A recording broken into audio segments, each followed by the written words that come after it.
Hey everyone, welcome to another great episode of the Suzette Speaks show. I am Suzette Speaks, a TV host and attorney out of South Florida, and I want to welcome you to this special episode. I have a wonderful guest waiting in the wings.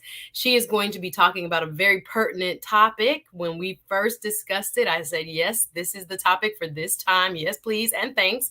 We're going to be talking today about pushing past your pain. I know in the last year, there have been so many people who have had their ups and downs with regards to the pandemic, with regards to the job market, with regards to family and friends. We've had a lot of pain, especially in the last 18 months or even longer. So today's episode is going to be geared towards hopefully giving you some helpful tips and gems that you can apply to your everyday life when it comes to getting past those pain points, whether they're personal, whether they're professional, whether they're relational. We all have pain and we all have things that we're going to have to deal with in this journey called life. So I want to welcome you. If this is your first time watching, please go ahead and drop a comment. Let me know you're watching. I already see a bunch of you guys in the comments. Welcome, welcome, welcome again. This is the Suzette Speaks show. I started this show about maybe 5-6 weeks ago in the with the intent, I should say, to connect with people first and foremost, but also to bring people interesting topics that I found helpful for my interpersonal growth. For those of you who are watching for the first time, who found me through the Lead Attorneys channel, guess what? Guess what? Today is my first day I can accept super chats. Yeah. What? I'm so excited that I didn't know this type of growth was even possible. But thanks to you, here I am. So the super chats will be in full effect. I'm going to open up my other YouTube screen. I probably should have done that. But I'm excited to see what y'all have to say. So hit me up with a super chat. Show some love, please. And I will, be forever grateful. And remember who was my first ever super chat. So I'm really excited for this, and I'm going to try to make sure I read all of them. All right. So I have a guest here that I am really cool with. She's a woman working out of South Florida, but she takes clients from all over, and she has such a beautiful story. When we first met, she was putting out her book called Minergy. It was February 2020. So I told her the last time we sat down face to face, it was right before everything that took place with the pandemic. So she was doing the book launch for her first book, and she had asked, and I was really excited to moderate it and MC it and sit down and do a one-on-one conversation with her. And everybody loved that conversation because, on this channel, we like to go a little bit deeper than most. And in the conversation, she touches on some very important principles that we're going to expound upon today. So she has taken what she wrote in that book, and now when it comes to personal pain, professional pain, relational pain between people, she's applying those principles in a new way to allow for folks to be able to push past it. So I'm really excited for what she has done and how she has expanded the book and what we're going to talk about today. So first and foremost, y'all know what to do. Please like and subscribe if you're not already subscribed. You guys know how this works. The more you like it, the more people get to see it. So we really want you to hit that like button, please, and thanks. If you can't super chat for whatever reason, y'all know I have a Cash App. So if you'd like to support that way, please feel free to do so. Y'all keep saying I need a new background, but what's up? I appreciate the support. We're going to work on that next. Thank you very much. But as I've been saying throughout the last few streams, if you have not checked out yesterday's stream with Miss Abigail Cousins, it is a tough subject matter that we tackled, but you've got to watch it. She had so many points of introspection and grace and triumph. And I forgot that she also did a giveaway yesterday. She did a book giveaway for a lady named, I believe it was Sydney. Let me look real quick. Miss Sydney, I need you to hit me up on Instagram because you were the winner of her book. She was very grateful for your Cash App support. So I want to make sure I don't forget in this stream, Sydney, hit me up. You are the winner of one of her free books. So I'm really excited. So if you didn't catch that stream with Miss Abigail Cousins, check it out, y'all, because again, we're trying to tackle real issues that real people have.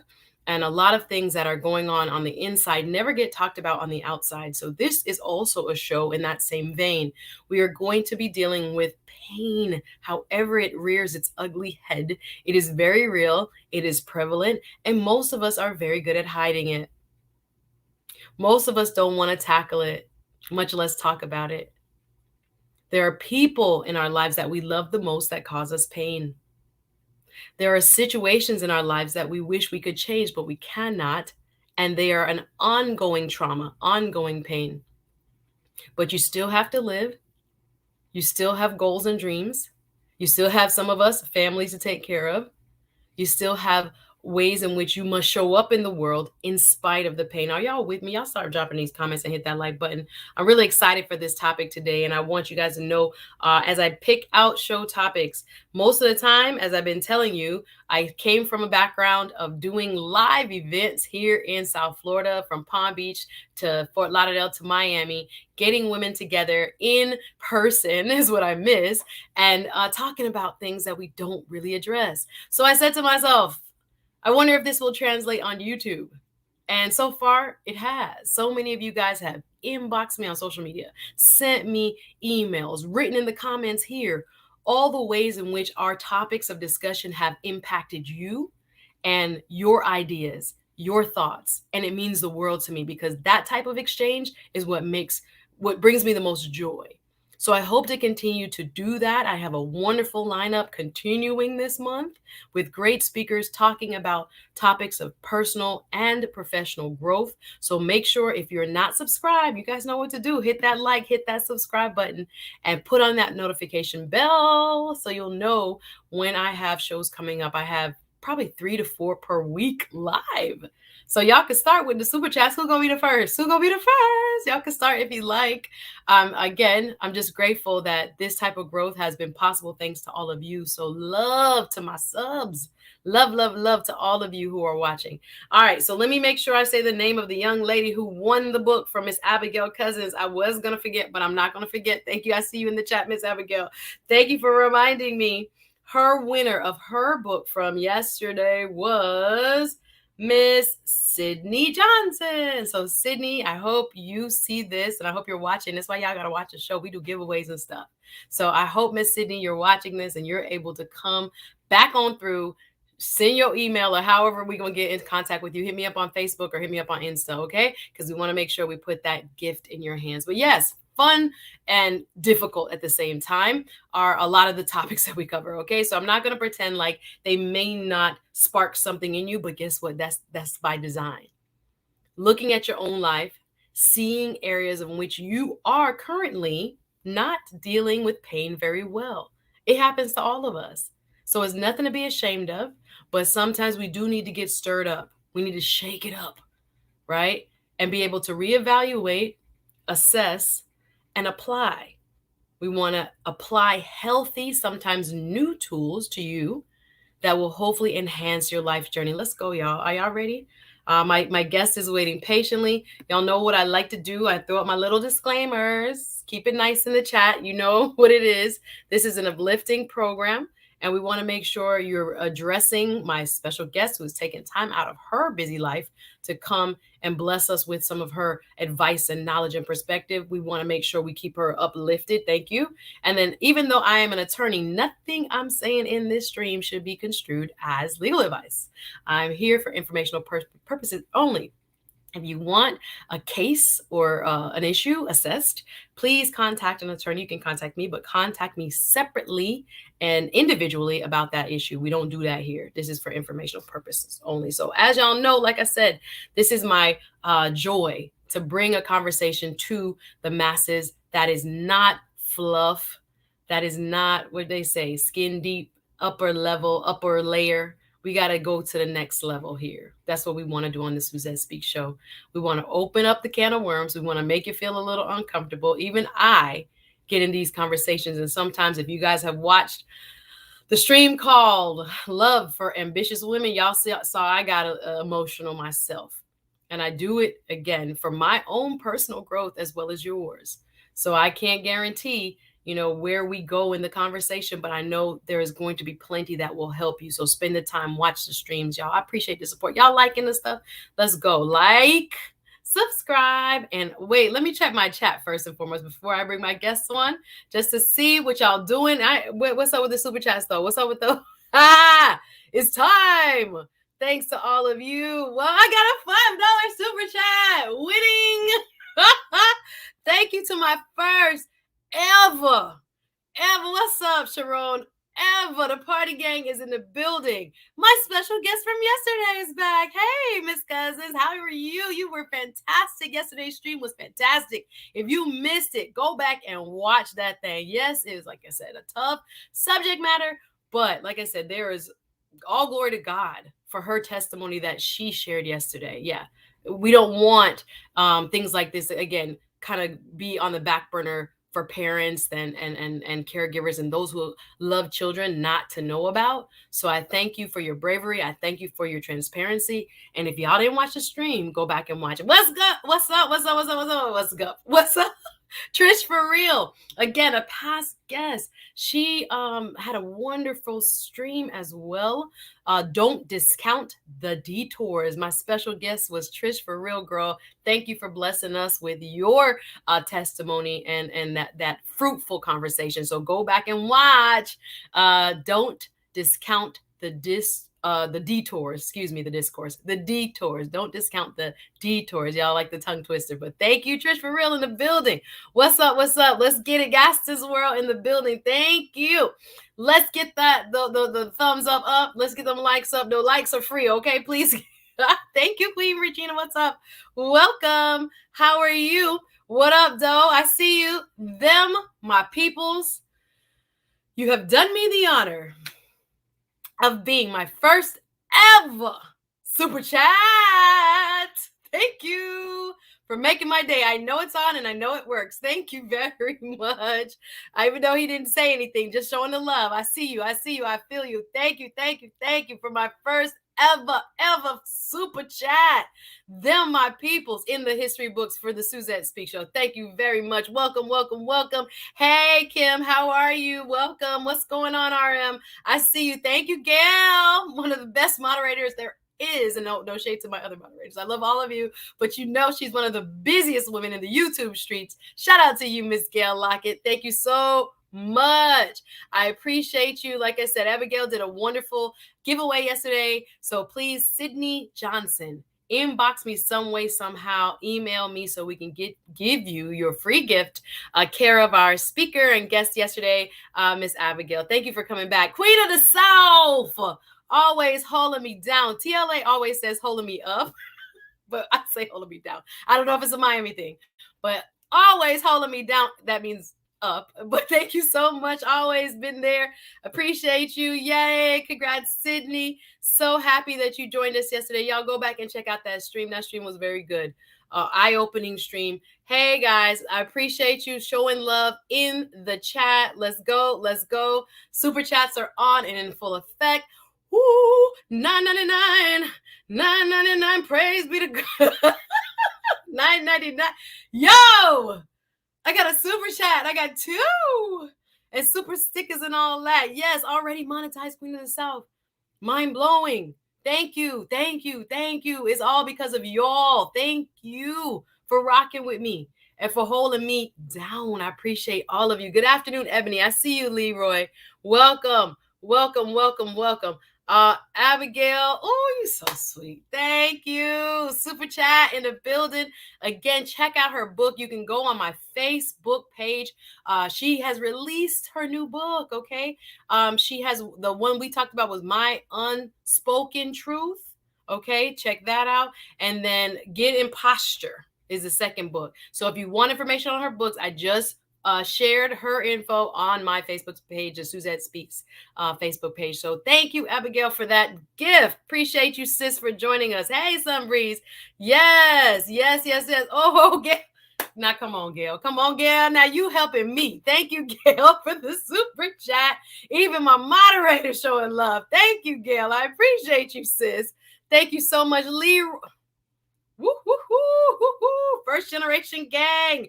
Yes, thank you so much, Leroy. If you don't know, I am from Jamaican heritage.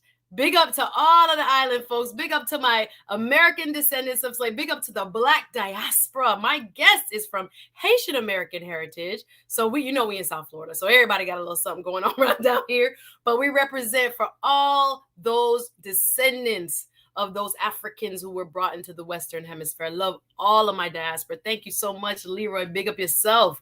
Yes, I'm feeling the love, guys. I'm actually feeling the love here. I'm shocked again that this has happened. Super chats are in effect.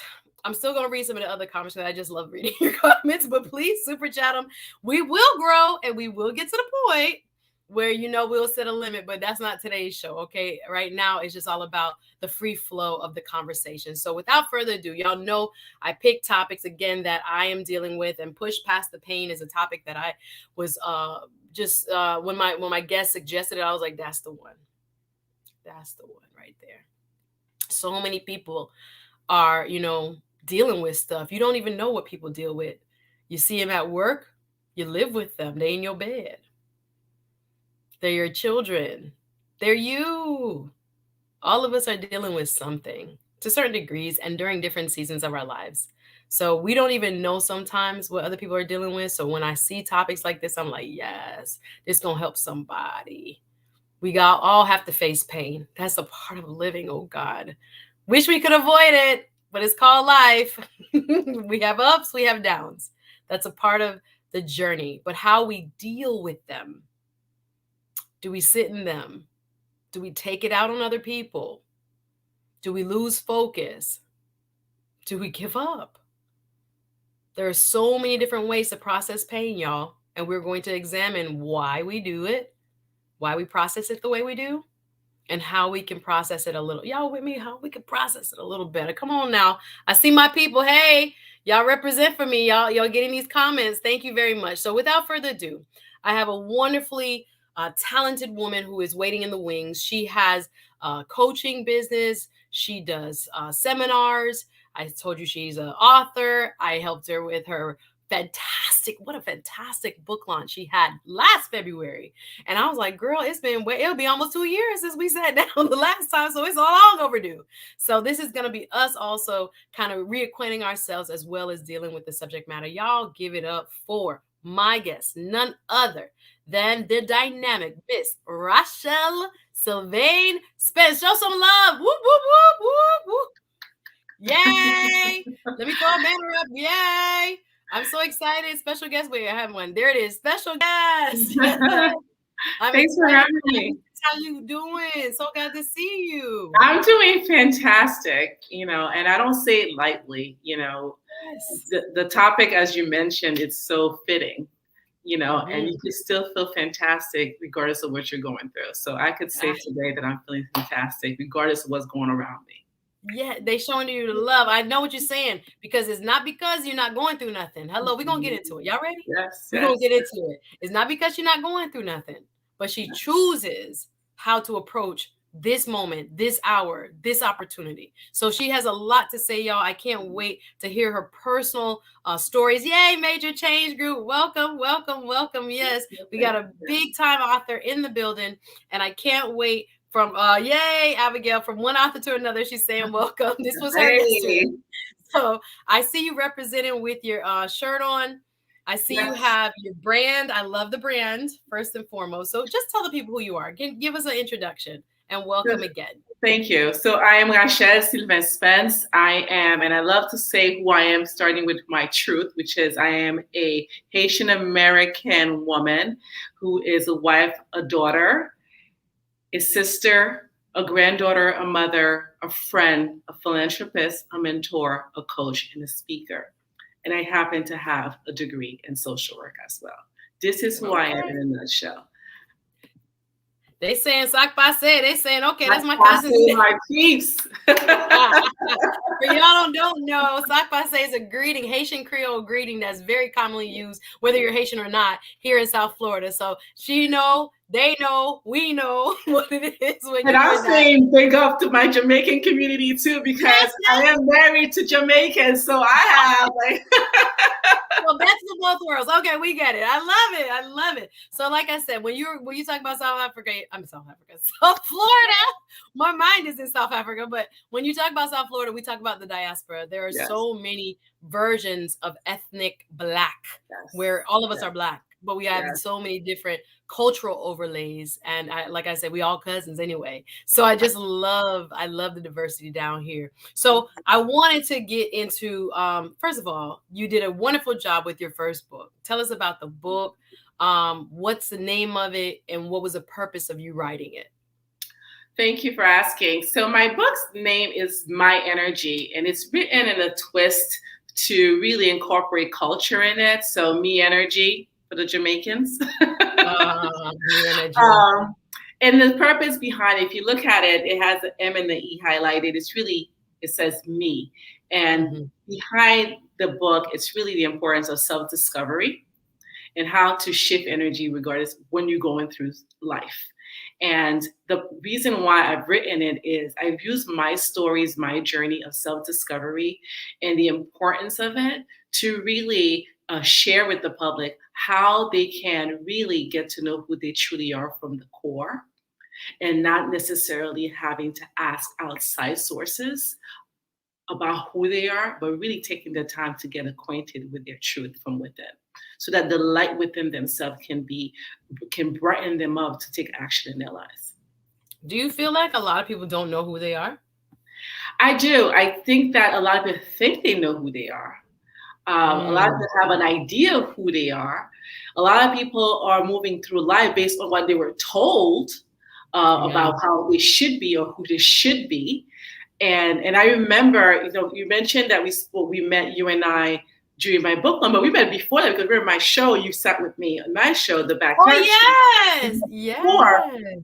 and and I remember you mentioning about how, especially the society we're in our families, they expect you to be like, the lawyer, the accountant, the Mhm. physician, and all that. And your passion is what you're doing right now. You have a passion for speaking and really impacting lives, and how it's taboo in our society, and even more so based on culture, depending on where Yes. you come from. And a lot of culture has similarities, and there seems to be a trend how a lot of cultures, families believe that there is like these like norm of a profession that's prestigious, and that's a profession you Mhm, need to follow through. And mhm. therefore, we're us as obedient children, we follow it. We follow it in the sense that, okay, this is what we're told, and I don't want to disappoint anybody, and I don't know any better, and this sounds right, and I think I have an interest, and you follow through with that, and realizing later that that's really not where you fully connect. This is not bringing you joy. You don't feel fulfilled. You Mm, feel totally out of yourself because of mm. that. And this is where it's important to take the time to discover who you truly are, so that you have a sense of what all the elements that brings you joy, that brings you to a space of excitement, and that brings you Mhm. fulfillment, so that you could take action in living that life that you actually have an interest in living. You have such I'm so glad you brought me back to that remembrance, girl. I forgot that we had actually met before that, and we had some deep conversation about that. And I have not shared that on my channel before, where I feel and I know that I probably wouldn't be a lawyer if I could choose. And they were like, "Wait, you could choose?" Nah, bruh. I come from a hardworking, which I say high expectation immigrant family. So when you understand that cultural piece, as you pointed out, everybody left everything for you to come here and make the best life possible. You really don't have as much choice as you think you have. The expectation is very great upon you to go to school and make sure you represent well for this family and all the sacrifices that were made. So even in my household, and I talked a little bit about it before, when I started school even, I thought I was gonna fail out of law school. I'm not even gonna lie to you. That first semester, I don't know how I survived. I cried every single day. And my mom said at graduation, I remember her saying it, she's like, "I never thought you would make it, you know? I never thought you was going to make." I was like, "Y'all left me there. Y'all left me there when I was like almost in like a depression for 3 years." because I kind of felt this pull in another direction, but I couldn't say, or I couldn't stand in my power to say, I don't know if this is for me, because my greatest desire was to please my parents and to Mhm. make them proud and to honor the sacrifice that they had made moving to a new country and leaving a life back in Jamaica and coming here to start a new life for me and my brother. It was a big deal. So not being able to even stand up and say, no, I don't know if this is really what I want after year one. And then you're like, well, I'm gonna just finish it. But Mhm. the amount of, we could call it trauma, we could call it pain for sure, that one endures when they feel like they are compelled into being something that they may not be ready to be or no desire to be, can be, I don't know, it will throw you off. Your center is kind of ripped from you, and as you said, you're following a formula instead. Somebody, y'all know what I'm talking about, where it's not your desire anymore. You're living for other people. And this can happen quite easily. Like, I know I'm not the only one that has woken up one day in their life and was like, wait a minute, why am I doing this? Wait a minute. Did I have this desire? Go ahead, please, coach. And I And was thank gonna, you.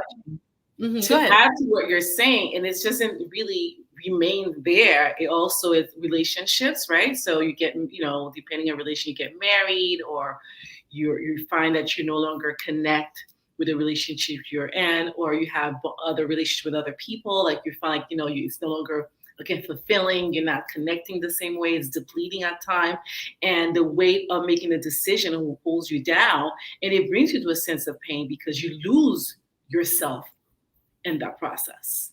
Yeah, You I know. think one thing I love with how you're starting, to paint this picture, is that one thing that we tend to think about in our culture is that pain has to be physical. Mhm. And I never had this experience, thank God, that there was no invasion of my body. There was no, physical abuse, if you will, and anything like that. But when it comes to one's formulating their own personality and things like this, if you are not emotionally supported, or again, if you are given an identity, there's pain in that. And I want to bring that up because I think a lot of people, because maybe we had a two-parent household, or because we had, what would many would consider a very good upbringing, that there ain't no problems with you. And not that we're trying to find victims, but Mhm. there can be pain points Mhm. which you are not readily able to identify with, but that it caused that misalignment, or sometimes it even caused a deep-seated feeling of pain that you never share, because again, you have to honor your mother and your father, and you don't have to you don't want to be the the disrespectful child, Exactly. so, or partner, because you Mhm. could be feeling, as you put it, in a marriage the same way, or in a relationship the same way, but this person has sacrificed for you, but this person love you and Mhm. give you everything, and then you're feeling, whoa, am I right? Is this right? And it's almost like not having the permission to feel those things is a type of pain that many people experience. So I'm glad you're bringing it up, that it's not always physical. It's Yeah. not always the traumatic, like, which I say, interaction Mhm. of one's Mhm. physical self. It can Mhm. definitely be an emotional and a spiritual thing too. Thank you for my Exactly. super stickers. Sorry, Rachelle. I'm in Don't worry, girl. different They're just super world today. stickers. We all need that. Yes. So go ahead. I Shout celebrate out to my too. dog. Shout out to my girl. All the way from, I think it's Tennessee, Tennessee. Thank you so much to Major Change Group. Y'all check out her channel. She gives some good money advice when it comes to credit cards and credit unions and stuff. She will be on my show in a couple weeks on a Sunday, and I'm really excited to have her. Y'all shout out and support her. Go and subscribe to her channel. No, thank you, Major Change Group, Tasha. Look who it is. Rose, thank you, Rose. I appreciate my long time homie. Thank you, Rose. We go way back, y'all, and been supportive of this YouTube journey. Most shows, she's probably the first, if not first or second person I call after, was like, "Did you watch the stream? What you think? What's going on? Was it smooth? Was it this?" Like, we go through our whole analysis, and she's been my cheerleader all the way for a long time. Love you to death, girl. Thank you, thank you, thank you. I see y'all. Ace. Hey, Ace. Many Lostons were probably feeling the same way. For example, many assume that they are the only ones experiencing imposter syndrome. Absolutely. When people don't know what to do with their lives, guys, they go to law school. No disrespect to my fellow barristers here, but a lot of people in law school did not know why they were there. Truth be told, it was the seeking of prestige. It was, I'm doing this for my family. A lot of men were like, okay, I got to do this for my family. I Yeah. don't know if they even wanted to, but they had families and they wanted to make a better life for them, right? And a lot of women, I would just say, a couple of my friends, my counterparts were there to find husbands. Let's just be real. I ain't gonna tell it all. This is not what this stream is about. But people were just there. And I think, like, for myself, I was used to being the head of my class, used to, book work coming easy, used to like understanding the game. But law school was a different type of game and had different type of rules that I didn't know because I had never met anybody who had gone to law school, right? Not law school here. I had law school lawyers in my family in Jamaica, but none in America. So there were rules to this. There was a game to this of how you could do well. Thank God, God sent me one girl. Shout out to Jody. Jody knew what the outlines were. Jody understood what everything that was going on that I needed to know. I was like, God, you sent me an angel. Our last names were very close, and she sat next to me in orientation. And thank you, God, saved me for several exams. But yeah, but back to the identity piece. Yes, Ace. It is a very hard thing sometimes to figure out who you are outside of how other people define you. Yes, yes. So I'm glad Rachelle has written an interactive book that can help you do that if you're still feeling that way. We grown, but people still feel that way. And sometimes we don't give ourselves permission to feel that way. After a while, we're like, oh, you 25, you 30, you 35. You're supposed to know who you are. Guess what? Not everybody does. Go ahead, Coach. It's also, it's a journey. So that's the other piece that people need, it's important to share is that the process of self-discovery, once you start it, you don't stop it because you become, the more you discover yourself, you embrace what you're discovering. And you realize that every day, every stage, every season, you are continuously changing and becoming somebody else. And a more fulfilled, a more stronger, you become more grounded in your truth, in your existence. And this is where that you get to the space where you reveal all these like pains that you have had through the years. So you have to really dig deep into your story. Mm-hmm. And yet, but I'm very big on saying you dig deep into your story so that you can have a point of reference. You heal from the story so that you can start now discover other elements of yourself that makes you unique. But the healing is important so that you can actually now start pushing through it. And these are stages because we all have stories that are some similar, some are different, right? Yeah. And I think somebody just mentioned something earlier about when we were talking about pain, how pain can show up in different ways. Yes, it does show up in different ways for different people. It doesn't mean your pain is less painful than mine. It is real to me. It is all about perspective. So what's my level of pain, what I find to be painful to me, for someone else, it could be like, it's just nothing, girl, Yeah. So we have to be very sensitive to that as we're dealing with other people and also give ourselves grace. It's key. We need to give ourselves grace to have understanding as to, okay, what have I gone through life? What have I learned from that experience? What part of it do I want to keep? What part do I want to get rid of so that the newer version of you can submerge? Say it again, Coach. Say it again, Coach. That was real deep. No, I don't know if you can say it exactly how you say it, but yeah, that's the point of this show. Go ahead. Yes, say it again. It's very important for us to understand our story so that we could heal from it. And the healing process allow us to really reflect so that we could identify what's important for us to keep, what we need to get rid of, and so what we're going to continue to grow from. Because our story does not have to be something that we hold on to forever. It is a part of our history. At some point, your story becomes your history. Yeah. Once you heal from it, because the healing is key. As long as the moment you do not take the time to heal from it, it will continue to be your story, regardless of the stage of life you're in. Once you give yourself permission to heal from the story, as devastated I might have been for you, then you open a door to so the light, that light that resides within you, to come through you, so that you can become who you're showing up as from that point on. That's It's a all good about word. We're going to start giving some practical advice and some steps. You know, I am with none other than Coach Rachelle Sylvain-Spence. I call it my energy, but I want to say my energy. But she wrote a wonderful book, 2020, expanding on it for us exclusively today, giving us some real life tips on how we can push past the pain, take responsibility for you.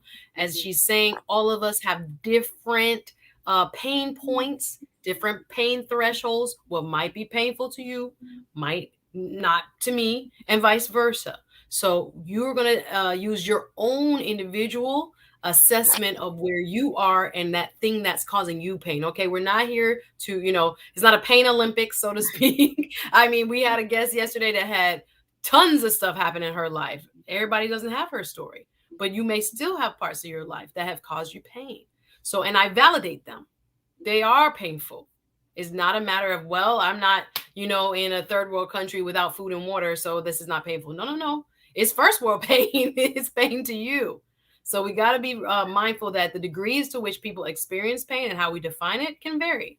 But what matters is how you see it. If it's a part of your history and a part of your history that causes pain, you need to address it. That's where we are, right?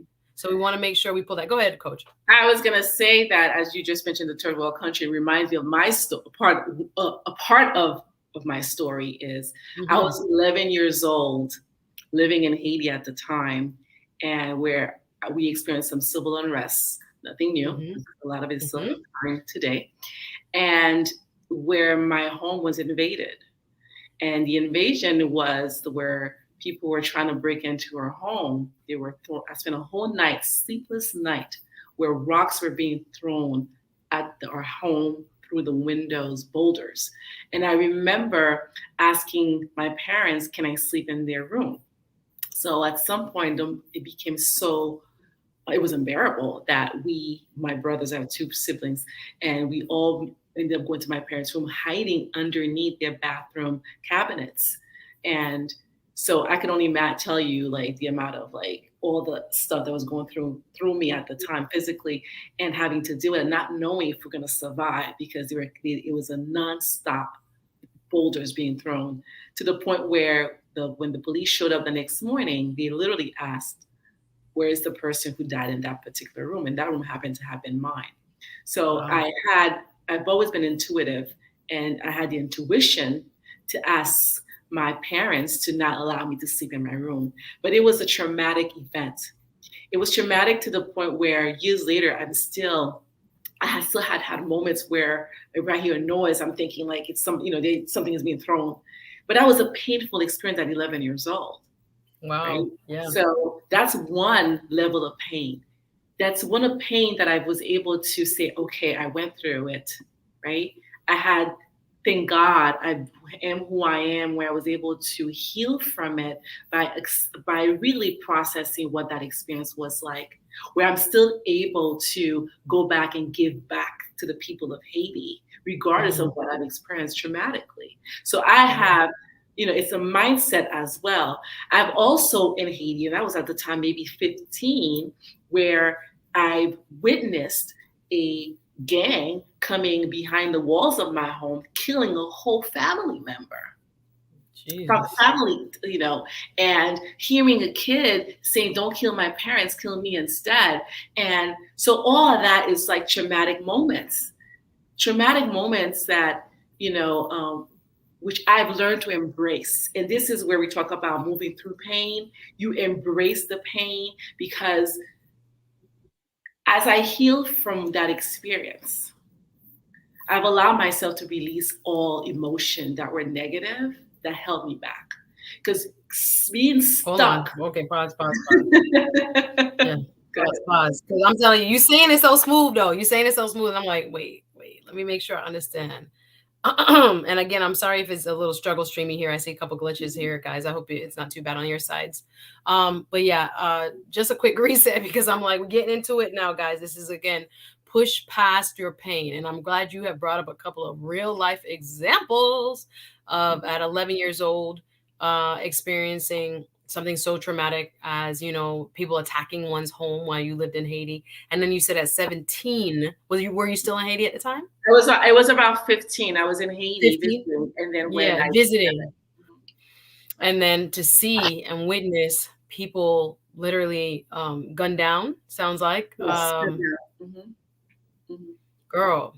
So how does one now you seem like again it's rolling off your tongue and I'm like, bruh, that's a lot to do. I mean, I could pull I'm pain. like, whoa. Let's just process what you just saw. Cause I can't imagine being 15 and seeing people shot in front of me, like killed.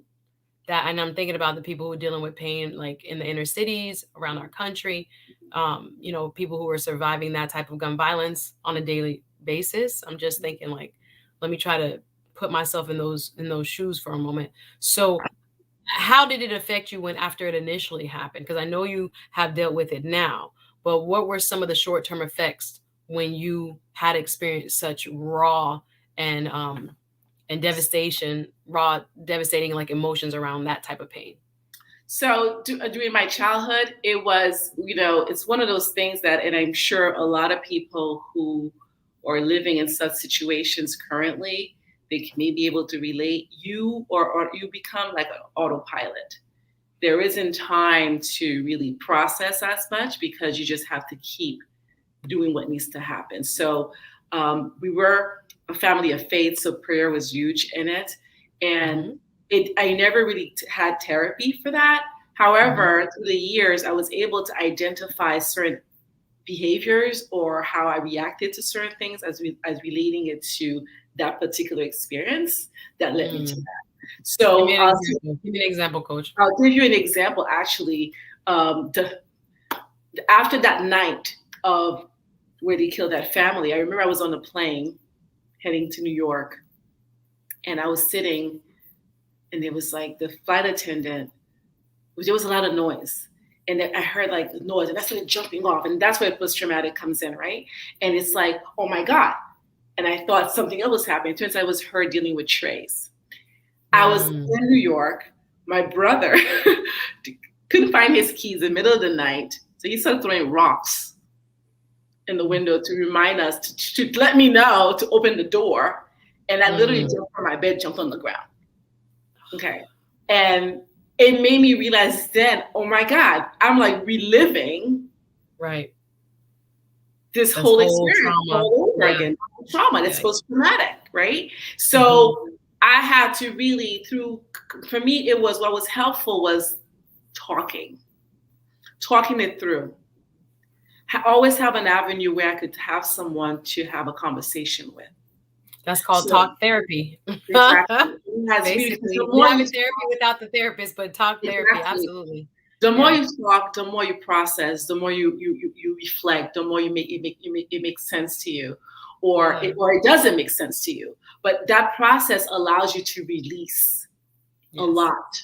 And without you realizing that you're doing that. But everyone has different ways to deal with their situation or their pain or their process. This process worked for me. I was lucky enough through my years of I've always been surrounded with people who have like therapists or let it be psychologists, psychiatrists, social workers. I've always been surrounded with that. I've always worked in that setting. I became a social worker. So all that. So I've always had that, available to me so that I was always able to have conversations, and also having the right people to surround me, let it be friends or a family member, where it was okay to have conversation when I did not feel judged. There was no misinterpretation, or people didn't make assumptions about what I was seeing or what I was feeling. So it was more validation that was coming through every single person that I had opportunity to speak to, that allowed me to be able to be comfortable with the experiences and be able to talk about it. And I have to tell you, this whole experience of self-discovery allowed me to go back to my stories These were Mm. moments where I got more clarity on certain things. It released some thoughts or some beliefs I've had about certain situations and allowed me to get an opening to be able to grow in a better, more positive way. So this Yeah. is why I believe and I speak highly of the process of self-discovery, because without that, you will continuously be in a space of wonder Hmm. and move without a clarity, without a good sense of direction. Because it not only, go ahead. No, no, no. That was a amen. That was an Yeah, amen. it There's a really lot of people moving kind of shaky. It's a lot of people does. um following fashion, as we would say, or following the trends, Mhm. following what is cool, following. I can't tell you how many people, and this I don't know if this happens to you guys, where one person in a group could be like a realtor. And then all of a sudden, another woman comes up and like, oh, I want to be a realtor, but then you don't hear from her for like 10 weeks, a year. But in that moment, she's so excited because you've shared your testimony about being a great realtor. So that's what she wants. I Mhm. can't tell you how many people come to me when it comes to media and TV, et cetera, like, oh, I want to do what you do. But it's almost like, again, they don't know who they are. Mhm. Some of them I'm Yeah. willing to mentor, don't get me wrong. But many of them, it's almost like, I admire you. I see what you're doing and I want some of that. But they Mhm. don't really want that. They don't know what they want. So what looks, bright and shiny is something that is appealing, and so I jump on the bandwagon. I don't know if y'all know who I'm talking about. There are different people from Yes. any aspect. Doesn't have to be me, doesn't have to be you personally, but I think there are a lot of folks who are searchers, Mhm. searching Mhm. because they have not yet identified within themselves who they are, Mhm. or who they want to grow to be. So I think what you're talking about is very real, and it can be very clouding to who, or hindering to their progress to actually be on the path that is supposed to be for them. But I find that Mhm. there's many people, they're watching, social media, they're picking up what they friends like. And I have taught in technical schools where I'm asking students, how did you get here? They say, oh, my friend signed up. Mhm. You knew what the class was. You knew you know this is marketing, right? You know what we're doing here, and it frightened me how. And again, they're younger. That those students happen to be younger, but it frightens me how grown-ups, grown, are still fighting this battle. And it's not Mhm. a judgment; it's more of an Mhm. observation that what you're Mhm. saying is real. A lot of us are kind of still in the discovery process, and that's okay. It's That's okay. okay. But we have to acknowledge it, and we have to hopefully spend some time and do the work to kind of Mhm. make sure we're in the right place and on the right path. Mhm. Mhm. And Yeah. you talk about people coming into these marketing rooms, even those who have had long lasting careers, right? And then find themselves unfulfilled. Find Mhm. this the job becomes a job, becomes work, as opposed to find pleasure and enjoyment in what they're doing. Because they Mhm. don't have a sense of direction. They don't know, they know they don't belong, but they don't know what to do next or how to go about doing it. And the Yeah, idea, even thinking about it, they're afraid to verbalize it because the perception of what people will think, or absolutely. what society, we check society boxes. Society said we need to do this, we did it. Society said we should do that, we did it. Or church said we need to do this, we did it. Community said we should do that. The family does. What do you want? What Yeah. do you want? Amen. You know, That's a real what? question. A lot of us don't know, and we still figuring it out, and that's okay. It's But we okay. don't want to be on this train of changing what we want based on, what the next celebrity or the person who seems to be most successful in our crew or whoever it is. It needs to come from inside. And I think we're gonna go through some of those steps now with Yeah. Coach. Thank you to I see the lead attorney in the building. Welcome to the big bro. Thanks for coming on. Appreciate you spending a little time here. So we are talking some push past the pain, and I'm really grateful that I have special guest with me, Rachelle Sylvain-Spence, who is here to tell us a little bit more about how she learned to do it and how she coaches other people in doing it. And we're talking a little bit about her book and some of her personal experiences and how she has been able to get through some of the most painful experiences of her life, and hopefully how you can apply that to your life. So welcome, welcome, welcome. Yes, the lead attorney is in the building. Please hit hit the like button. And thank you. Hey, Lovely, what's up? In the building. I'm really excited to have you guys here in this conversation. I think it's much needed because there are a lot of people who are suffering in silence with pain. And sometimes we don't know what to do with it. And some of it is an identity pain. Some of it is I am in the wrong, fill in the blank, career, relationship, whatever, and we don't necessarily know how to approach it and how to deal with it. So we're going to talk about, professional. We're also going to talk about relational, and as she's talking about just situational pain that kind of leaves a residue on us and how we can process it. And I think one of the biggest things that you've just shared is that the talk therapy or direct therapy is one of the best ways to go ahead and process it. Hearing it out loud, saying it, getting it from inside and this hidden secret to outside of us does wonders. And that way other people can help us process it, look at it through different lenses, through different perspectives, and hopefully give us some working tools. So that's a very good, I think, example. Let me see. A says power dynamics. Oh, Lee, by the way, Lee, I could get super chats, Lee. I could get super stickers, Lee. I'm just saying. By the way, Lee, I can get super chats now. Praise be to God. Thanks to you, big bro. Okay, just letting you know. Thank you, Lee. Appreciate it. Thank you, Lee. Okay, Ace B is saying power economics. I think way black women tend to compartmentalize. I think Black women tend to compartmentalize their life at a young age. I think yes, I can see that. They don't even know that they're doing it. By the time they reach adulthood, they are carrying a lot. This is a very deep statement, Ace B, because I think men and women do it, but I know women do it. I can't speak from the male's perspective, but I can definitely tell you women do it for real, where we can be carrying a heavy load of something very traumatic and carry on in life. Go ahead. And this is what I'll say about that. Yes, and I think women as a whole, I'm not sure if it's one specific group or not, but I don't think there's anything wrong with it as long as you acknowledge that you're doing it, as long as you're aware that's what you're doing.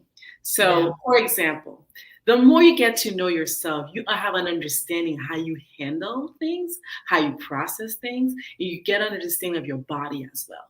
Me, for example, we were talking earlier, I'm doing great regardless of what's going on around me. And when I show up as me. I'm not faking it. That's just who I am on a regular basis. My identity or my truth is that I allow myself to experience pain, I release it, I process it, and I make change accordingly. It doesn't mean that the stress level isn't there. Now, I know by having gone through my process that the way that I carry stress, you won't necessarily see it in my face. I feel it. It's in my neck. It's in my shoulders. I know when stress is coming or it's there because I feel it. And what do? I create space for myself to address it. Wow. And this is the piece of getting to know who you are, because the more you understand, you get acquainted with yourself, you understand the vibration that are being generated within you, what each vibration means. And you move through life with that level of clarity. And so if you get to know yourself well enough to know that I know I compartmentalize things, and that's how I move through life. Yeah. But when I do, it isn't that I don't address it. I've acknowledged it, I've released it, I processed it. And then I put it somewhere so that I can move through the pain, so that I could address everything else that I have ahead of me, because life is still happening regardless. Acknowledge, release, process. Acknowledge, release, process. You acknowledge your process and then you release it, because you have to process what's going on. Acknowledge, then process, then release. Got you. Acknowledge, then you process, then you release. First of all, before we get to Ace B's question, do men and women express pain differently?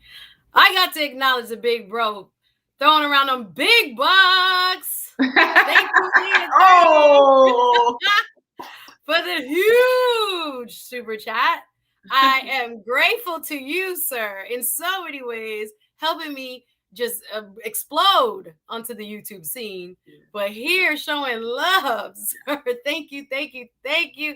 Saying congratulations again. Thank you so much to the part you played His YouTube Elementary has been revolutionizing many of us content creators spaces on this platform.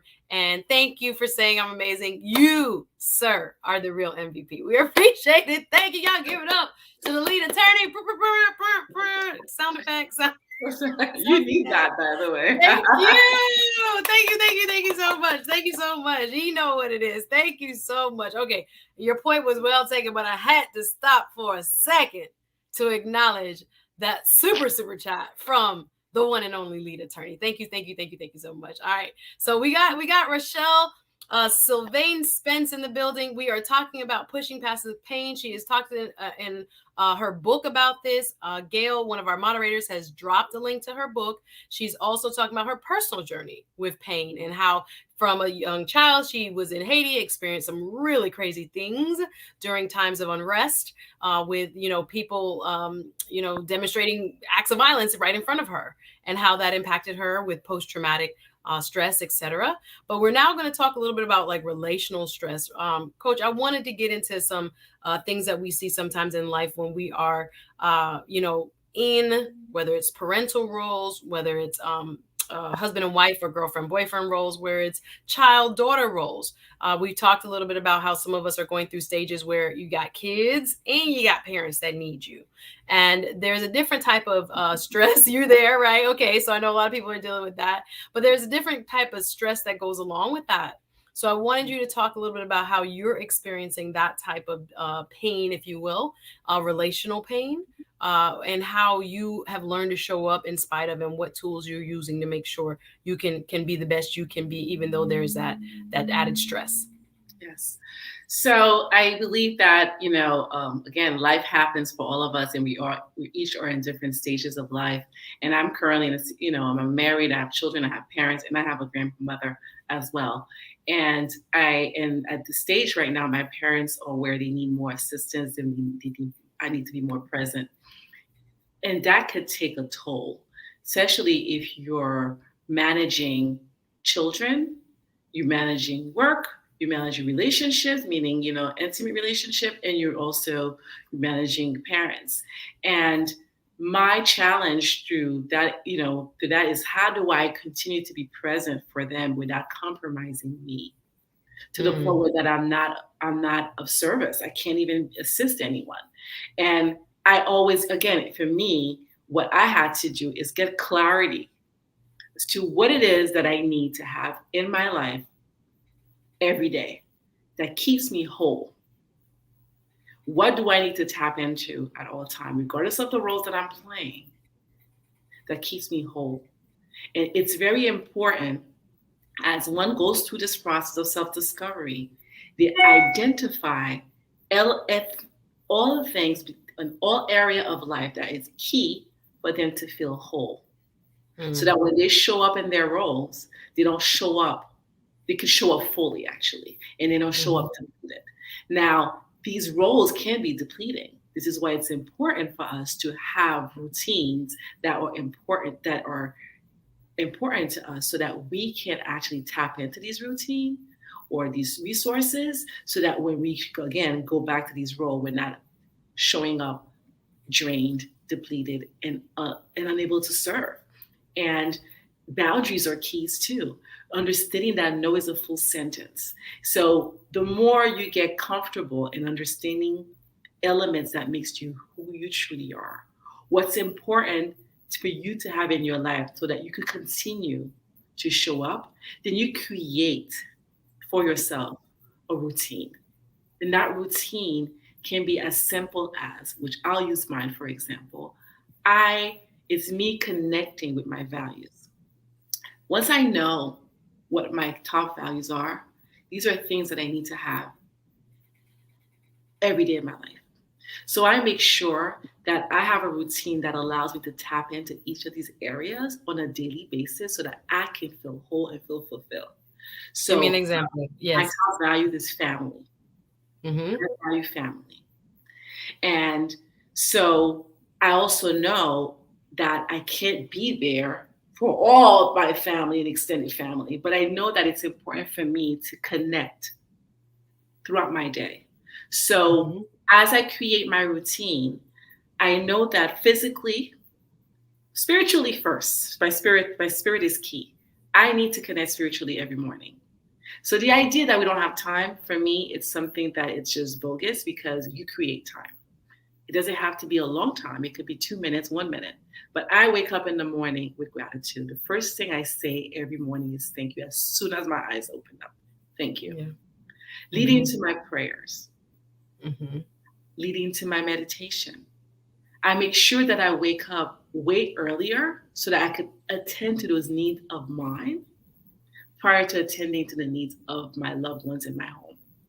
Mm-hmm. Because if I'm not full, where am I serving from? An empty cup? I need to serve from an overflowing cup. So that keeps me grounded in the morning. I go in to do my stretches in the morning.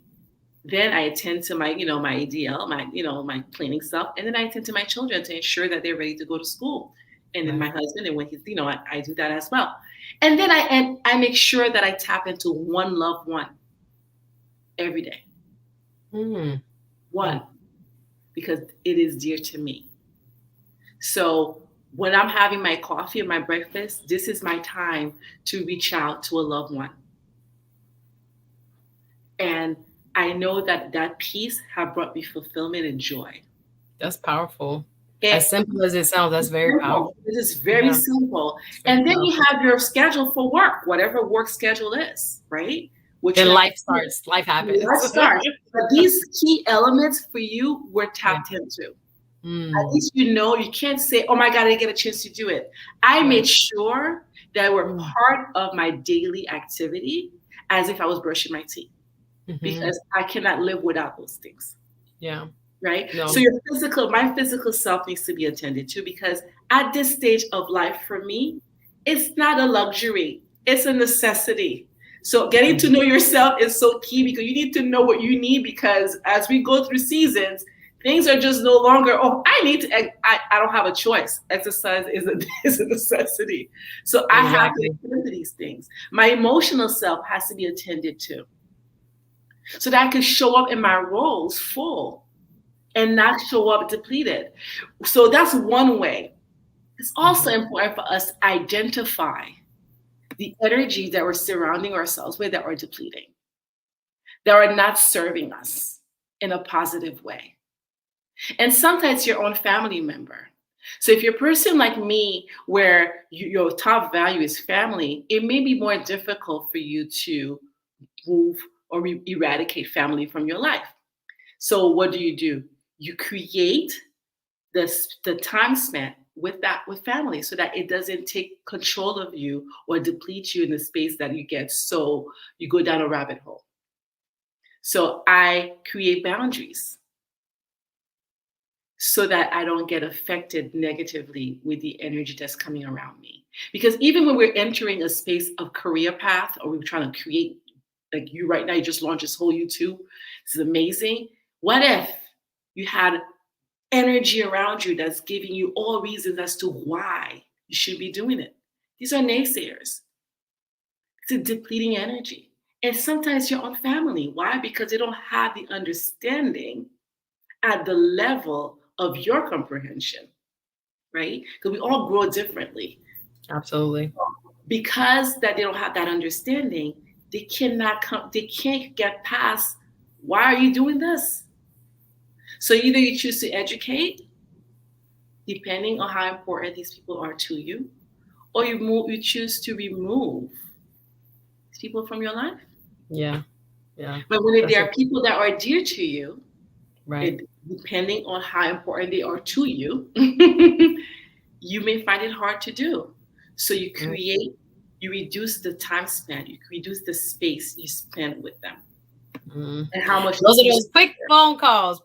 Yes, the quick phone Oh, calls. Jesus. I got a couple people on that list. Lord, I love them, but I have to keep it short Yeah. and sweet. And I can't talk to them about everything. And that goes back to ACB, what you were saying with the compartmentalization, where Mhm. it's more so like you want to talk to me about relationships, but girl, I don't like the word you got when it comes to relationships. So how about you just tell me how your job going, what you up to this weekend, and then we can, cut it. Like it's very uncomfortable. But what you're saying is, who are you surrounding yourself with, and what is the energy that you're receiving from that person or those people? So when Mhm. it comes to pain points, I think so many of us take for granted that we have to interact with certain people and we have to be present for everybody. And it's not that way. Mhm. You have to pick and choose your circle. You have to pick and choose your battles. You have to pick and Mhm. choose what energies you welcome, especially as you're saying, if you talk to a family member first thing in the morning, I think that's excellent.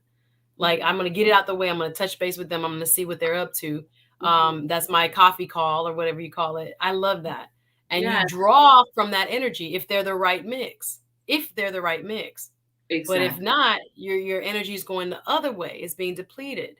And then Exactly. you're kind of stuck back into the same originating point of pain where you started, where Exactly. that moment, that interaction was supposed to be uplifting. That moment, that interaction was supposed to be, something that brought you into that mindset of gratitude, as she said, of joy and all those Mhm. other things. So I Mhm. think that's a very, very strong, what should I say, play by play of Mhm. how this can work in your favor, or how Yes. you can get lost in sometimes someone compounding your pain, or you Yes. Yeah. now kind of being forced into a train of thought that you don't want to be in, and you got to make sure you're going in the opposite direction. Let me go ahead, coach, make that point. I want to acknowledge Well, another yeah, I was just significant. going to say that it's also important to understand the type of relationship we have.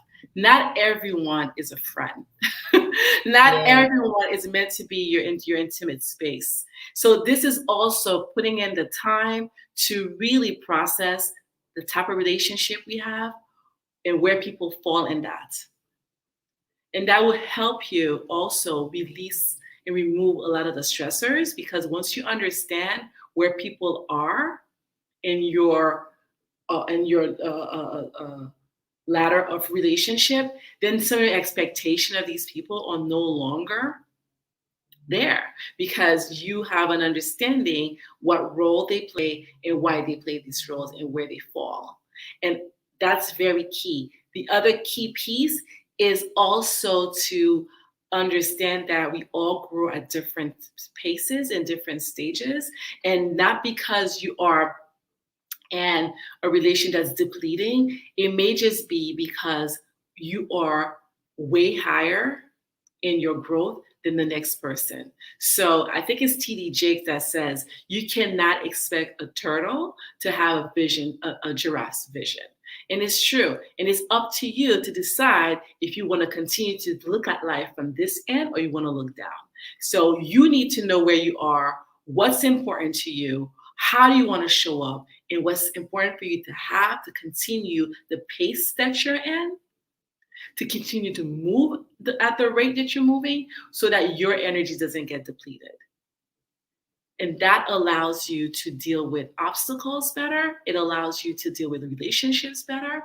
And I have two relationships I could speak on. One person that's very dear to me, but the energy is depleting. But because I have so much love for this person, I have to create a scenario where I limit my time in my interaction, because that energy is depleting. But yet I have so much love. So what have I done is I create a once a week, I create a time slot without the person knowing, of me giving that person the time needed just for them to vent and just talk. Knowing when I go into that relationship and that conversation, it's not going to be the most positive, because there's a very negative energy that's coming from that person, not towards me, but towards their thought process, their existence, and their circumstances. So that can be draining to have to hear all the time. So I had to restructure the way I show up for that person because I love them so much. I have another relationship that I remember that is draining, giving you a problem for every solution.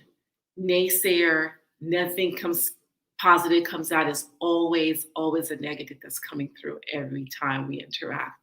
And it became depleting. It became stressful. It became depleting. And I knew I had to get myself out of that relationship. I knew I could no longer be part of that because it was sucking the life out of me. and not in a positive way. It was affecting my family. It was just not the most healthy. It was so negative and draining. And I just didn't know how, because the person that I am, I like to be there for others. And we're going to get into purpose, because that leads to knowing. Yeah, because I think on the identity piece, thank you for that example. I'm seeing the comment. Let me just let the comments be the comments. Woo, woo, woo. But girl, Mika, thank you for the super chat. Woo. Thank you. Holding me down from early on. Appreciate the love.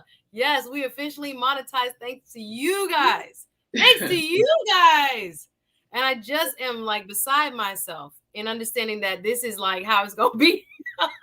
Get ready. We got some good content. I want you guys to keep up that support. I appreciate you so much. I'm thinking about starting a Patreon. I think December 1st, even. YouTube done changed my life. Thank you very much. And I appreciate this wonderful woman next to me as well. So I thank you guys. Thank you guys so much. All my super chatters. My very first super chat. Let me just let him go down in history. I can't thank you enough for all the love. So anyway, I wanted to back up and get my first super chat, but he knows who he is. Okay. Thank you. They was making fun of the lead. They were Bruna giving you some claps. I see you, Ace. They laughing, talking about Suzette going to Olive Garden at night. Don't you just love? This is why the comments make me smile. Chris says TLA dropping bombs in this mug. And yes, he is. Thank you so much. Sharon said, yes, I carry my, we were talking about that earlier. Come through with the $100 super chat. Too excited. Super chat. Thank you so much. Lead says, a major change group. I hope you're doing great. He's shouting out his people. Y'all so funny. But to your point, Coach, you hit home a very good point just now. I just want to make sure I acknowledge some of the folks in the chat. They were with you. Say that again, Coach. No is a full statement. How about that? Great wording. They was like preach. There's so much good stuff. Matthew, I see you. Thank you. Matt V Tech Type R. Love the name. Appreciate the love, more importantly. Thanks for looking out, supporting the channel, supporting the growth. Can y'all imagine? This is amazing. So I'm just grateful that I'm seeing so much love. This is my first official day of being able to get a super chat. And I got like a bunch. Thank you guys. Thank you guys. The growth continues. The journey continues, right? So again, appreciate you coming on. Sounds like, let's read it. Sounds like the coach is saying you need to be intentional and have boundaries in your life. Amen to that. Some of us are better at that than others. Yep. Thank you. Lovely says that is why I suggest people look into having a therapist. Yes, that is super important. I got to pick up and choose your circle wisely, says Abigail. We got to stop letting squares into our circle. Oh boy, that's a word. We will never blend. Yes, thank you. I love reading the chat because there's also so much wisdom there. Hey, Lando, what's up? Good to see you. They say you talking real good, ma'am. Yes, she's with you. Great example. What you just shared. Great example. Thank you so much. And I love Ace B saying, yes, that's a very good example. Slotting them is very good. That is me. So let's move into another area. You said you had another example. Yes, L. Dot, we officially monetized in record time. Thanks to all of you. Thanks to Big Bro TLA and all the folks that have come over, finding me through his platform and elsewhere. Thank you guys to all my new subscribers. Without you, there is no journey. So thanks for being on this. You have so much in you. I'm anxiously looking forward to receiving the fruits of your calling. Ooh, I guess that's for both of us. I hear you. I receive it. I receive it. I receive it. I receive it. It's a good word. Okay, so let me read this. Chris, thanks, Chris, says, Coach, if they say F it to any pain or baggage and just move on, is that good or not? I know most people can't do that. What say you, Coach? I say, you know what? Whatever works for you as an individual. I think that ultimately getting to know who you are will let you know what you can or cannot say and how you show up. So if saying that actually gets to a space where you feel very good about it, then do it. As many F it as you can and keep it moving. You know what I mean? You know what I mean? Like, and keep it moving. But not all of us are equipped to be able to do that. And this is why it's key for us to get to know who we truly are. Then you know what you're capable of. You know when you say that, you're not going to feel bad about it later. Right? And sometimes we take these roles, thinking, I'm going to just say this, and later on you're really feeling horrible about doing it. Yeah. So you need to be able to get to a space where you fully own your truth and you own that voice, so that when you show up fully and say that effort, then you feel you're the most authentic self in doing so. Not a pretended person, not a person that was trying something and hope that it sounds good and somebody gets it. No, you own it. You own that voice and you stand strongly in your truth in doing so. That's a good word. That's a good word. Is this helping anybody? I hope it is, because I'm like thinking about people right now in my circle. I'm like, let me see what. And the example, you know, you saying a good word. We got to give ourselves permission, guys, sometimes to make these changes. That's the hardest part, because again, we're living in the expectation and not the reality of what it's doing to us. So we are more worried about how they feel than more about how we are dealing with how they're making us feel, you know? So it's a very important. I know sometimes it's hard. It's hard because depending on what the role the person played in our lives, sometimes it's hard. And that's what I was sharing with the second example, is that I kind of knew this could no longer be, because it was depleting for me. I just didn't know how to do it. I didn't know the right way to go about doing it. But guess what? And I speak about that in my book, the part about trusting. You need to learn to trust you in something greater than you. For me, it's God. And God created a scenario that led to that person to be removed from my life. Not a scenario that I would have liked. Nevertheless, it was a scenario. At the moment when I acknowledged that scenario was God's dealing, I was accepting of the situation as it came. And I said, thank you. Like I said, it wasn't the way in which I would have liked it. But I said to myself, you've been wanting to break free from this for a long time. So why are you feeling bad about that situation? God created it for you. Accept it. At that moment, it was easier for me to accept what was and say the effort. And keep it moving. Yes. Sometimes we got to say it, y'all. Sometimes we got to say it. Yes. Y'all, are you enjoying this? I am.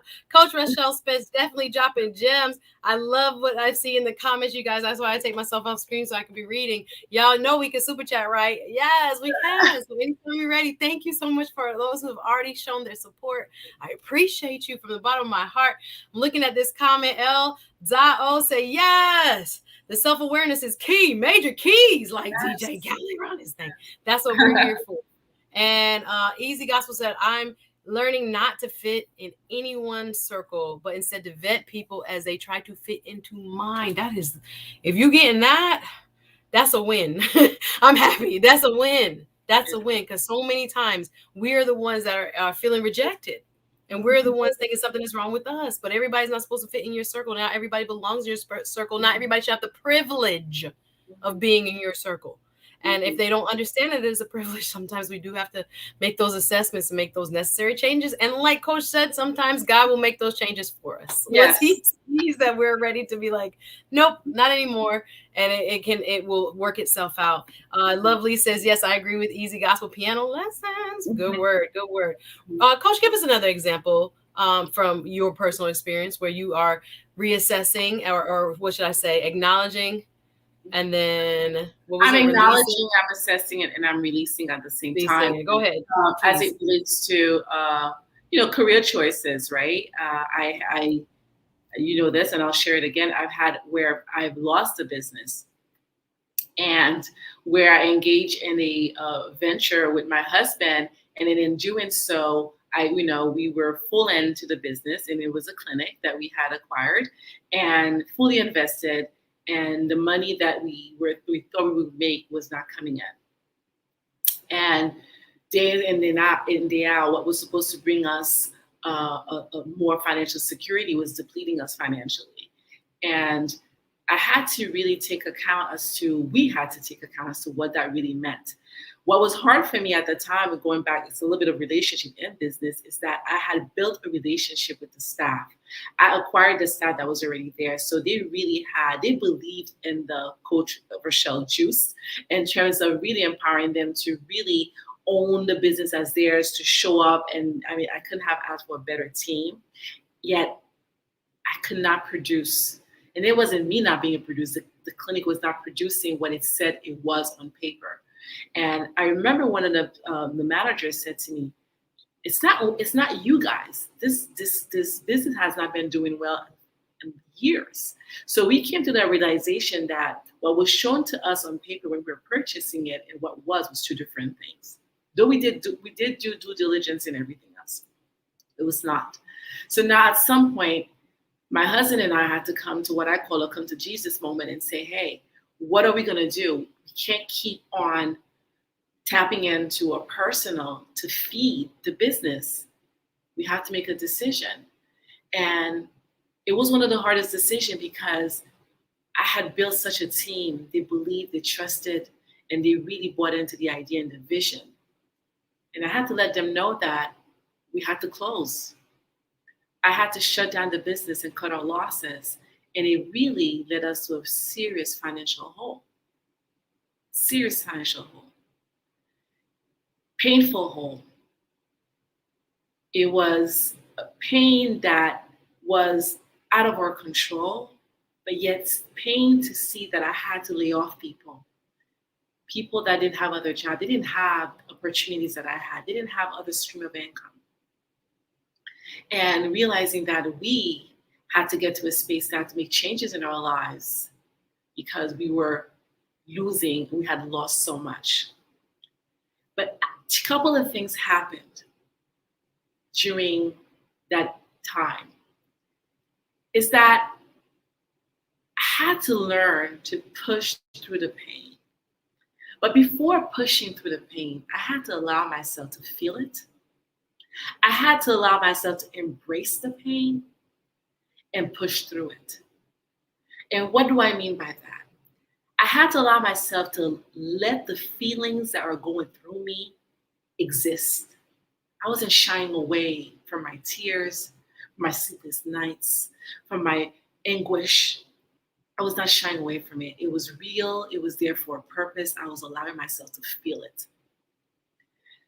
I embraced it because I remember having a conversation with myself. It's like, okay, success does not come without failure.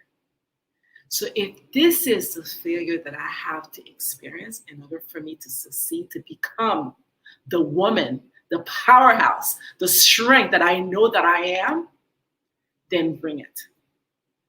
I have accepted that pain.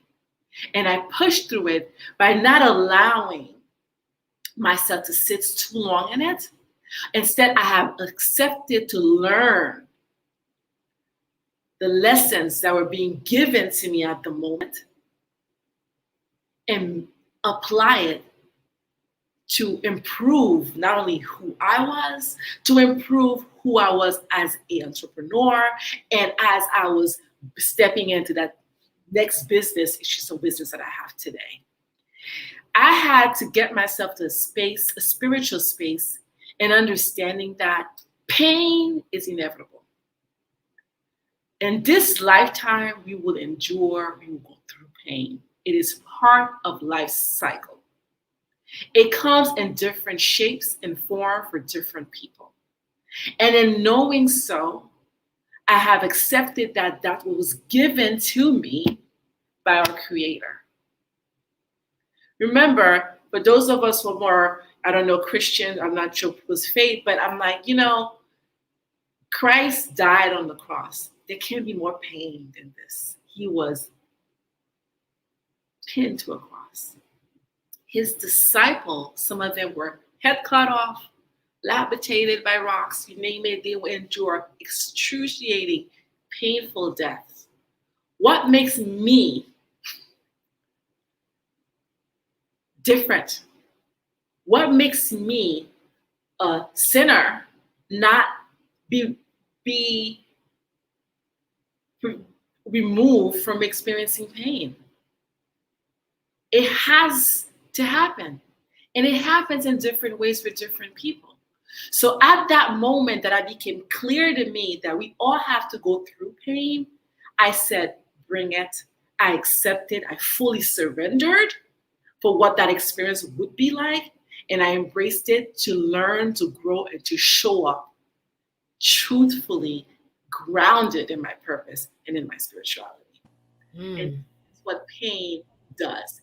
You could take it, it could be destructive, depending how you choose to process it, or it could be so healing, it could be so rewarding, it could be so uplifting in ways, because when you look back from to where you were and where you are now, you're like, wow. You say thank you because you were given opportunity to start anew. Because who I am today, showing up in this live with you, me writing my book, me being able to step in fully in my purpose, is because of my experiences. And one thing I could say that the experience in the clinic did for me is the impact I had in the lives that I've touched with the employees that I had. And I kid you not, a good 1 to 1 year and a half later, I still have staff member working with me without pay because they believed in me, they supported me, and saw me starting my new business and decided to help me through the process without pay. Not that I didn't offer, they chose not to take it. So wow. I had an impact. So it made me realize the experience, the pain that came from the experience made me realize I was grounded in my purpose. Because my purpose in this life is to have a positive impact in people's lives. So through my gift, which is my voice, to help inspire and motivate others to use, to own their voice, stand in their truth, and show up authentically. This is my purpose in this life. And when I look back in my journey in life so far, every stage of life, every role that I played is aligned with my purpose. I became a social worker. I'm impacting lives. I founded a not-for-profit to help the needy children of Haiti. I'm impacting lives.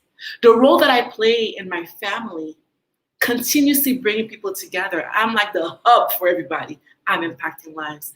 The fact that friends feel comfortable to always call me for assistance or guidance or advice, I'm impacting lives. I mentor young girls in South Florida. I impact lives. So therefore, I am fully aligned with my purpose.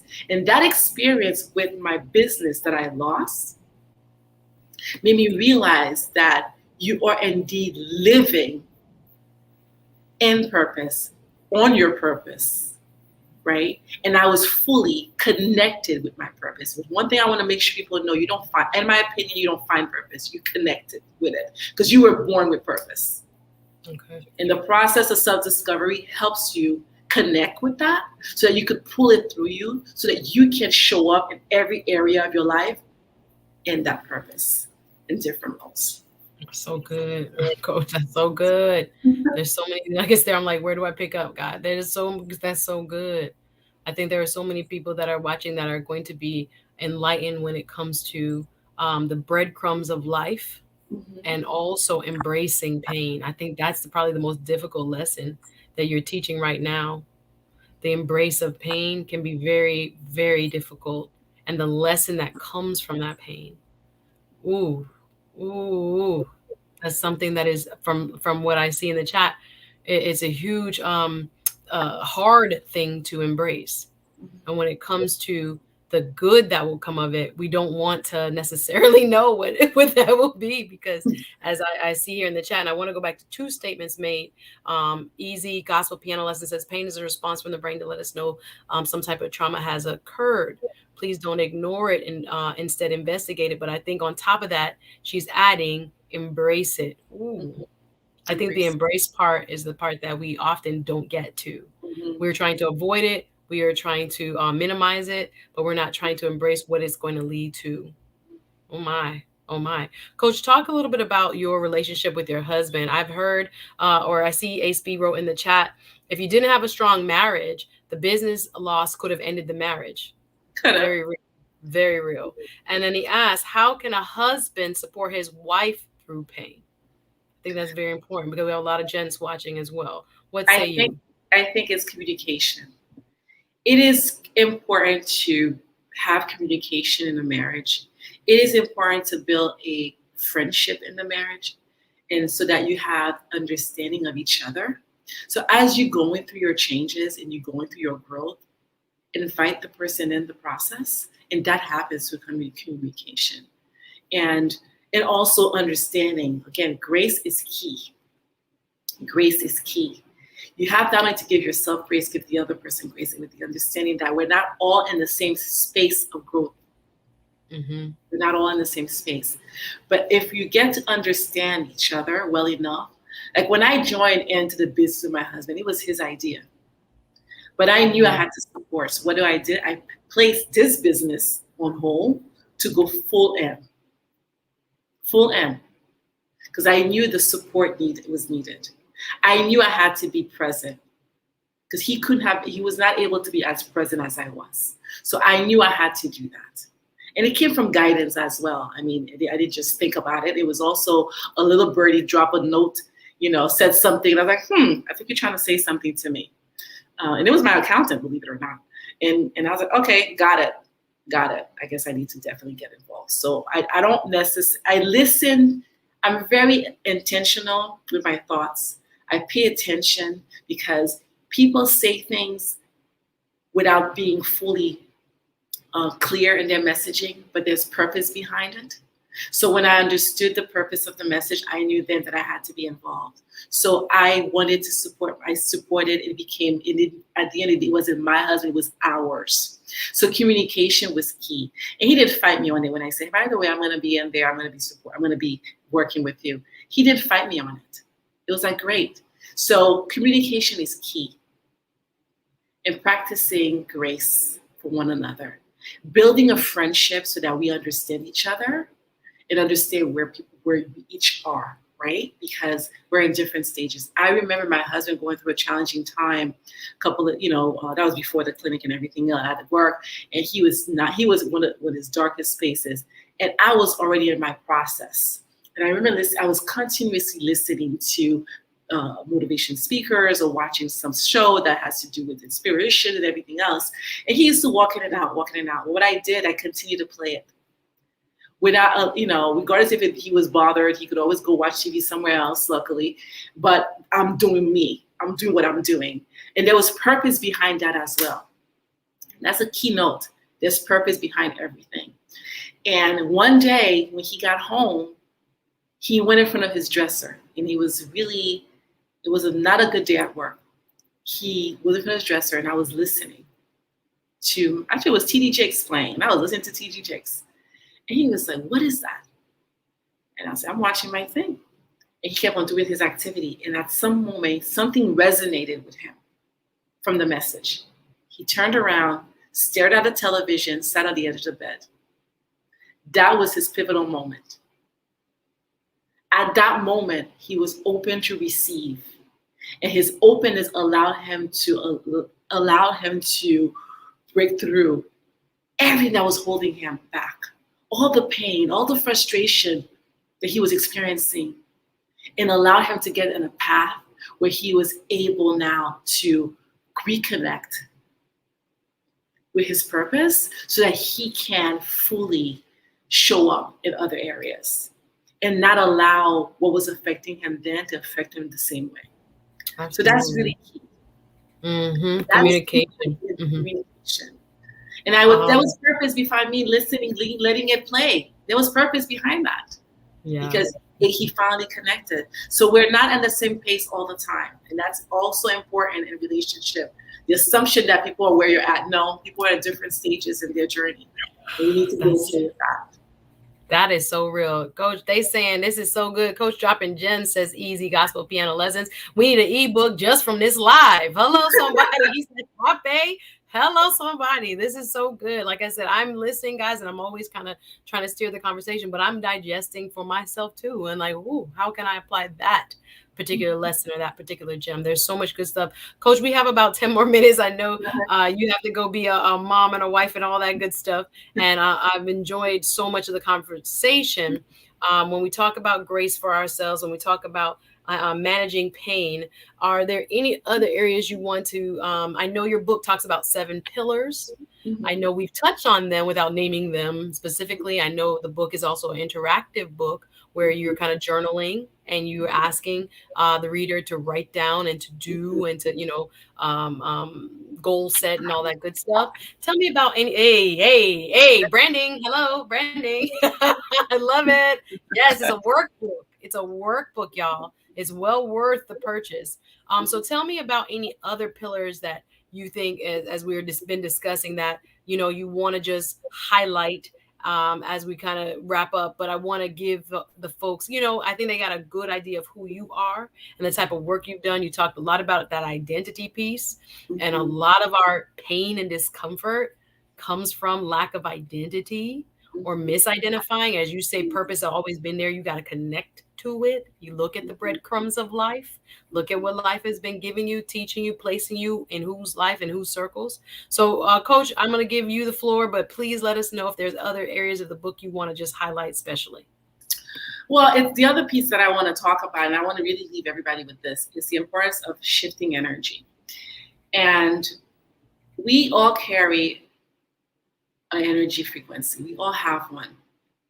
And we tap in and out of them on seconds by second, minute by minute, moment by moment. I encourage you, as you move through life and go through your days and you deal with people and circumstance and situation, to really be attentive to the energy that you're carrying at any given time. So before making that phone call to tell somebody about themselves or sending that email, 4 steps. Recognize the energy that you're carrying. Release the energy you're carrying.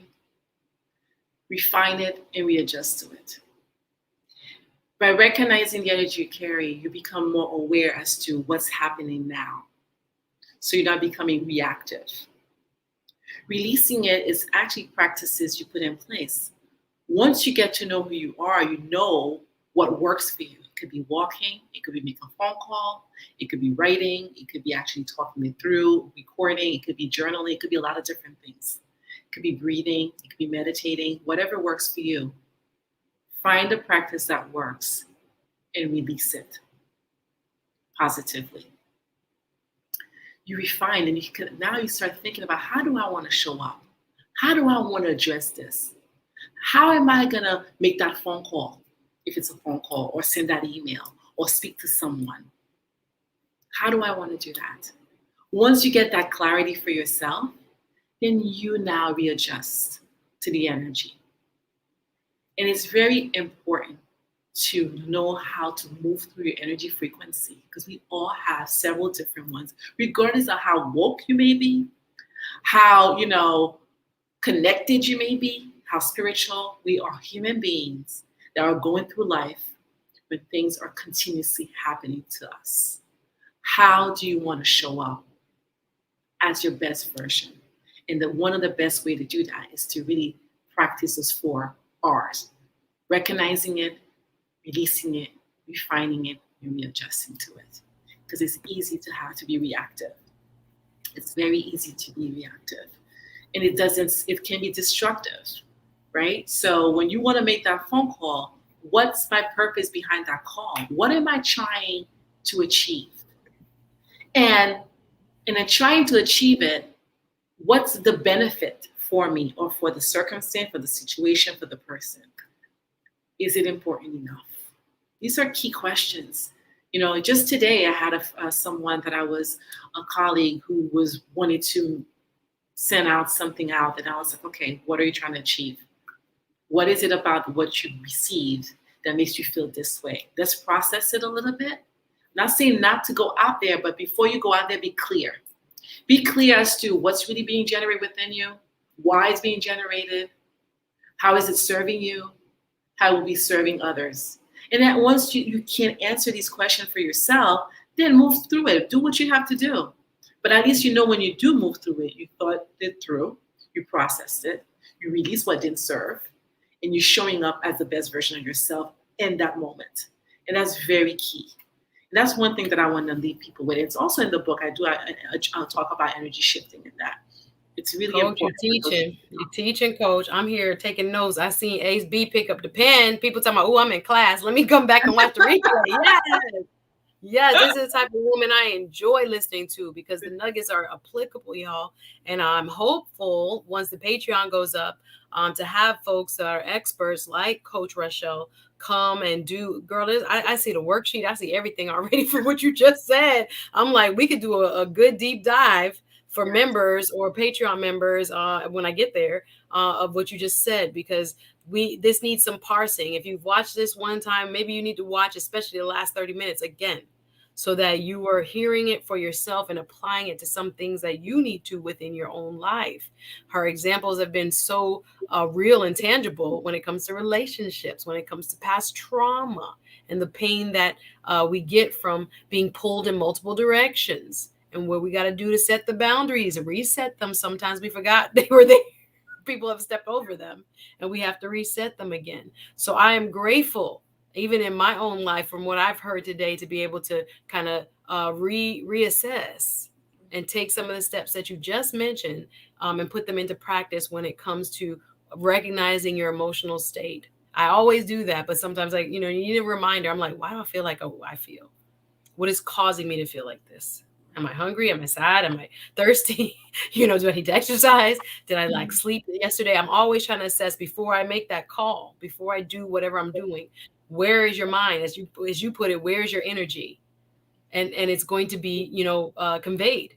Wherever you are, whatever you start by doing, it's going to be conveyed. So you got to be very careful. One more point to say. Go Sorry. Ahead. Go ahead. No, I ain't no sorry. Go ahead. One key element that helps you identify that is really getting to know your values. Because, going back to relationship, what causes you to get upset when you're dealing with a relationship? It sometimes comes from a value of yours that got triggered. So when you are shifting that energy, what part of my values are being shifted that has been triggered that leads me to feel the way you do? And also understanding that your values may not be the next person's values. So therefore, if value is honesty, which is a huge value of mine, and somebody was dishonest, you will be impacted differently than the person that does not have that as a core value of theirs. So even the person that may have offended you by being dishonest, they may not even see the big deal. Why? Because for them, what's the big deal? They don't connect with that value, do what we do. So it helps you understand how to navigate relationship and situation and process things before being reactive to situation. Doesn't mean that you have to be okay with it. It's just that you now understand where your energy is coming from as to why you're pissed off. And you get to understand why they're not pissed off, because it doesn't mean that much to them either. Right? So they kind of like, all right, I'm pissed off because of this. I get you're not pissed off. You still remain pissed and not talk to the person. But the point is that if the party's not aligned to your values, they may not be for you. Right? If a person cannot validate the fact that they were dishonest, you don't see it as a big deal. Maybe you're not aligned with your values. And that requires you to make a decision for yourself so how you want to continue to show up with that person in the same space with that person or the situation. And this is where the deep work comes in terms of getting to know your who, because that takes you to the space of understanding your core values, understanding why you get to the space that you get, the assumptions we make about situation. And that comes from maybe not knowing not only yours and understanding others, because we assume people are going to feel the same way, because just as though we would have felt that way. Right. We interpret somebody's behavior as being a certain way. Meanwhile, then they're not even connected to the behavior because it didn't really mean that much to them. All that comes from these areas. So this is why it's important. I encourage everyone to take steps towards going through that process of self-discovery. So much will be revealed about yourself. And in the process, you will release so much about yourself so that you could fully connect with that truth, that person that really is within. So you can stop asking yourself or asking others questions that you have the answers within you all along. Mm. It's really important. That's in every area of your life. It's important. And there you don't have to do it alone. That's important too. Don't be embarrassed of seeking assistance to that, because people are there for that purpose as well. Coach, you're speaking my language. That's something you got me riled up. I'm like, we got to finish, but this is That's when you finish. talk, like, if you watch the previous or no, like value system alignment, key in business, key in friendship, key in relationship, romantic relationship.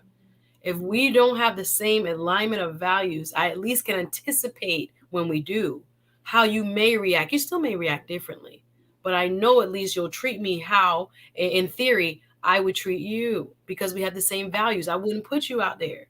And because I don't think you would do the same to me because we have the same values. I have this expectation of you because I would do the same for you. And from hopefully the fruits of me spending time with you and understanding who you are, understanding that we do share values. That's the only time I can welcome people into that sacred circle that we talked about. Because if not, you really are in for trouble because you realize, oh my gosh, I would never have done A, B, or C, but they don't have the same values. So they gonna do it. They're gonna pimp you, they're gonna do whatever it is they're And you looking start to honoring you. You start honoring you, because the first relationship is with yourself.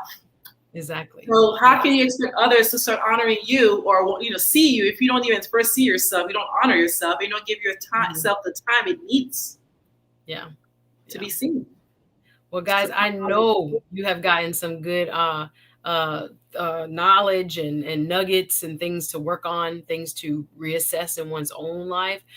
Coach Rachelle, thank you, Gail, one of the most fantastic moderators out here in these YouTube streets. She placed your Instagram. She placed your book up. Let people know what you got coming up. I know the workbook will help a lot of people. Let us know where to find it. And you can say your final words. Thank you. Well, thank you. So I'm actually available in all social media platform. I have the book on Amazon, also on my website. I have 4 different programs available for anyone that's ready to start the process of discovery. And I also have actually a boost session. So sometimes we don't think we need something. We just need to make that one phone call to help to process something quickly. I do have that available as well for others. And, speaking. So I am in different platforms speaking, and that's really where my journey is taking me right now, to do more speaking engagements. And so for those of you who would like to have a motivational speaker to come speak, feel free to tap into me. And remember, there is one thing to have intention, it's one thing to sit behind it. So I'm asking you to not sit behind your intention, act on your intentions. So there's stop saying you want to, just get it done. Here we go. That's what Ace B is leaving us with. Great show. There is a lot of business for you in these YouTube streets, Coach. Absolutely. I've seen it. So if you want to get in contact with Coach Rachelle, you will see her info. The book info will also be in my bio. Coach, fantastic as always. Thank you. Thank you. Thank you for lending your gifts to so this much channel. love for you. You don't even understand. We both admire each other from afar. I appreciate you coming through. Y'all show her some love in the chat. Absolutely fantastic woman. Sorry if I'm struggle streaming here. I know when it's time to go, this time of evening, my internet want to say stop. But anyway, we love you, Coach. Thank you for coming through. And I hope to have you back. I hope to have you back. Thank you so much. Thank you, Coach. We'll see you soon. Thanks, everybody, for watching. Thank you to my super chatters, my first ever super chatters. Thank you very much for watching and for spending time with us tonight. Thank you very much. All right, see y'all next stream on Saturday when I come through with a PR professional. She's going to be talking about branding. And then Sunday, we're going to be talking about, strength and femininity. Oh, y'all not ready. Oh, yes, I'm back in that arena. Love you, Coach. See you very soon. Have a great night, everybody.